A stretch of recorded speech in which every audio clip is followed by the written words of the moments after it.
Dans cette vidéo, nous allons suivre une jeune dame vivant au Canada, l'éveil ivoirien, qui nous partage son point de vue sur l'immigration au Canada, comment nous, Africains, nous avons détruit l'immigration au Canada. Elle aborde des sujets sensibles. En tout cas, n'hésitez pas, dites-moi en commentaire qu'est-ce que vous pensez de ces propos. Et êtes-vous du même avis que elle? Partagez la vidéo, likez, surtout abonnez-vous, activez la cloche de notification. Let's go! Collectivement, mais vraiment collectivement, on a gâché les chances de millions de personnes qui auraient pu, comme nous ou comme d'autres, venir au Canada. Hello tout le monde, j'espère que vous allez bien. Bienvenue sur l'éveil ivoirien. Aujourd'hui, le sujet de la vidéo, il est grave parce que j'ai constaté énormément de choses dont je voulais parler. Je vais pas mettre toutes les communautés dans le même sac, donc s'il vous plaît, ne m'insultez pas pour rien. Je vais principalement parler à la communauté ivoirienne. Lorsque vous êtes sur Internet et que vous vous intéressez à d'autres communautés, vous vous intéressez à d'autres sujets de vidéos, vous vous intéressez à d'autres langues, vous vous rendez compte que la communauté ivoirienne particulièrement, et je m'inclus dedans, est l'une des communautés qui a donné l'opportunité à ce gouvernement canadien de tout fermer. On se rend pas compte à quel point, en fait, le Canada était une opportunité pour des millions de gens. Moi, toutes les personnes qui me connaissent personnellement ou non, ou qui regardent mon contenu depuis longtemps, vous vous rendez compte que je suis pas trop d'humeur, je suis pas très vive comme au début, parce que moi, ça me fait de la peine en fait. Ça me fait de la peine de me rendre compte que un pays plein d'opportunités comme le Canada, du jour au lendemain, qui avait décidé d'ouvrir les portes à l'immigration, qui avait décidé de donner l'opportunité à des dizaines de milliers, des centaines de milliers de personnes, pour ne pas dire des millions de personnes, de venir en son sein, du jour au lendemain, à cause de nous-mêmes, a décidé de tout bloquer. Certains diront peut-être par cette vidéo que je suis très dramatique et que je veux dénigrer ma communauté ou les Africains, etc. Mais parlons cash 2 secondes. Quelle est la seule communauté au monde actuellement qui dit ouvertement sur Internet que si tu viens au Canada avec ta grossesse, tu vas accoucher ton enfant au Canada, il va devenir canadien et que c'est une bonne idée? Je vais vous parler de ce qu'on va appeler les bébés passeports. Des influenceuses, souvent africaines, expliquent comment s'y prendre pour venir accoucher au Canada. Et elles vantent même les avantages de se lancer dans une telle aventure. J'appelle ça un investissement, venir accoucher au Canada ou aux États-Unis, pour la première raison, pour que, bon, elle prévoit que demain, l'enfant grandit, il peut venir étudier au Canada à moindre coût. Vous savez, par exemple, nous qui sommes Africains, ce continent de l'incertitude, comme je le dis toujours, avec des perturbations sociales, tu peux automatiquement rentrer au Canada parce que tu es un citoyen canadien. Beaucoup de communautés le font depuis des siècles et des siècles. Les Asiatiques, les Coréens, les Indiens, etc. Mais la seule communauté qui va donner l'impression qu'on fait uniquement des enfants dans le but de les accoucher au Canada avec des visas douteux, c'est ma communauté, donc la communauté ivoirienne. La seule communauté qui va ouvertement s'asseoir sur Internet pour propager des fausses informations d'immigration pour que des personnes viennent se mettre dans les problèmes, c'est la communauté noire. Parce qu'il n'y a pas que les Ivoiriens qui font ça.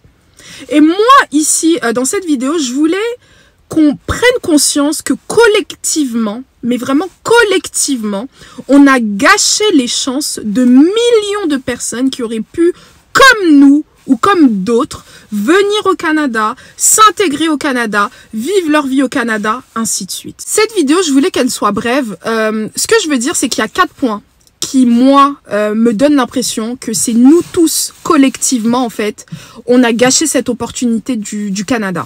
La première chose, le premier point, c'est les influx voleurs. Toutes les personnes qui, pendant des années, se sont mis sur Internet à donner des faux conseils aux gens uniquement pour se faire contacter par la suite et prendre leur argent. Il y en a beaucoup sur Internet. Je vais pas mettre ça sur le dos des Ivoiriens parce que nous-mêmes, on est venus très tard dans le game par rapport à ça. Donc, le premier point, c'est vraiment tout ce qui est influx voleur. On va pas se mentir. Le deuxième point par rapport à l'immigration au Canada, qui fait que nous, collectivement, les Africains, les Ivoiriens, on a un peu gâché le game, c'est les conseils illégaux. On affiche nos têtes sur Internet à dire aux gens de venir au Canada accoucher leur bébé pour qu'ils aient la nationalité canadienne. On est là On prend nos téléphones, on dit aux personnes qui peuvent magouiller leur dossier d'immigration pour pouvoir venir. Tout ça, ça fait partie justement des résultantes.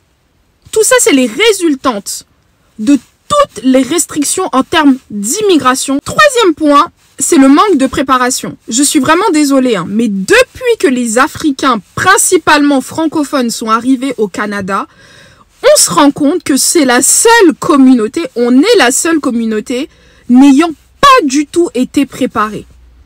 Le quatrième point, c'est par rapport à nos échecs personnels. Nous, on allume notre caméra, on parle de nos échecs personnels et on les met sur le dos du Canada. Le premier point, les influx voleurs. Des personnes en français dans des langues que n'importe quelle personne sur Terre peuvent comprendre, apprendre, se sont permis de donner des faux conseils aux personnes uniquement pour être contactées dans le but de récolter quelques dizaines de dollars. La deuxième chose, c'était par rapport aux conseils illégaux. Comment tu peux te permettre de dire, même si toutes les autres communautés font cette chose-là, que tu peux venir au Canada, accoucher ton enfant au Canada, le bébé devient automatiquement canadien et que ça c'est une bonne manière d'immigrer. Comment tu peux aussi dire à des personnes que peu importe le nombre d'argent que tu as, etc., tu peux venir au Canada, prendre une université, la changer pour aller dans une université qui est plus, qui est moins chère, etc. Et puis peu importe ce qui se passe, dans tous les cas, le plus important c'est de venir au Canada. La troisième chose, le fait d'être mal préparé, qui finalement résulte à quoi? À des personnes qui, je suis vraiment désolée, mais une fois arrivées au Canada, ne supportent pas leur vie au Canada. Toutes les communautés souffrent au début. Il y a un temps d'adaptation qu'on est tous obligés d'avoir. Il y a un temps d'adaptation qu'on est tous obligés de subir. Il n'y a personne qui nous attend au Canada. Et la quatrième chose, justement, c'est notre manque de préparation et tout ce que j'ai cité avant, que finalement, on finit par mettre sur le dos du Canada, comme si le Canada avait quelque chose de base à nous donner gratuitement. Et par exemple, pour vous donner un exemple, la province où il y a le plus d'immigration depuis que tout a commencé, c'est la province de l'Ontario. Et depuis quelques années, la province ayant le plus de taux de demandeurs d'asile, c'est la province du Québec. Je suis vraiment désolée, c'est pas pour pointer les nationalités ou quoi, mais on va pas se mentir qu'une bonne partie des demandeurs d'asile, ce sont des personnes qui malheureusement proviennent de notre communauté. Une bonne partie des personnes qui se font expulser, ce sont des personnes qui malheureusement viennent de nos communautés. Pourtant, on n'est même pas les plus nombreux au Canada. Moi, la seule chose que je voulais vraiment dire, c'est que attention collectivement à ce que nous faisons au Canada. Moi, ça me fait énormément de peine de voir qu'avec le temps, le Canada, effectivement, qui n'était pas préparé de base pour l'afflux d'autant de migrants, qui effectivement a ouvert les frontières à des millions et des millions de gens, finalement décide de fermer les frontières et c'est quoi l'objectif? C'est que beaucoup de gens malheureusement ne vont pas pouvoir atteindre leurs objectifs, venir aussi au Canada, ainsi de suite. Le but de ma vidéo, c'était vraiment en fait pour qu'on ouvre les yeux en fait. Ouvrons les yeux sur ce qu'on fait. Ouvrons les yeux sur ce qu'on fait sur Internet. Faisons attention à ce que nous disons. Faisons attention à ce que nous faisons. N'embarquons pas des personnes dans des faux projets d'immigration. Faisons attention. L'objectif, c'est pas d'arriver. L'objectif, c'est une fois que tu es ici, comment tu fais pour t'en sortir. Faut pas qu'on l'oublie. Faites attention à qui vous donnez votre argent. Faites attention à qui vous écoutez. S'il vous plaît, lorsqu'on vous donne des conseils, ne le prenez pas non plus mal. Mais sincèrement, je suis choquée en fait. J'ai l'impression que depuis que les Africains ont commencé à beaucoup venir au Canada, c'est devenu le pays le plus impossible du monde. Vous vous attendiez à quoi en fait? Moi des fois c'est ce que je me dis. En fait on s'attendait à quoi? Et je m'inclus dedans aussi. On s'attendait à quoi? À ce que la vie soit parfaite au Canada? À ce que la vie soit facile? Que les gens nous attendent avec des salaires à 100 000 $ par mois ou par an? À ce que on puisse nous donner des crédits voitures à la n'importe comment? En fait on s'attendait à quoi? Collectivement on s'attendait à quoi? Et maintenant, c'est qui subit? Moi, je parle même pas de ceux qui sont déjà ici, qui souffrent. C'est qui subit? Bah, ceux qui sont pas encore arrivés et qui malheureusement ne pourront pas venir à cause de tout cet impact négatif qu'on a sur Internet. Le gouvernement du Canada, ce sont des humains, ils ont accès à Internet. Faites attention à ce que vous dites, s'il vous plaît. Ce sera tout pour cette vidéo, c'était mon petit coup de gueule parce que en ce moment, je suis vraiment fatiguée que l'immigration soit réduite, etc. C'est vraiment pas facile, il y a énormément de gens qui ont des refus et moi personnellement, ça m'atteint.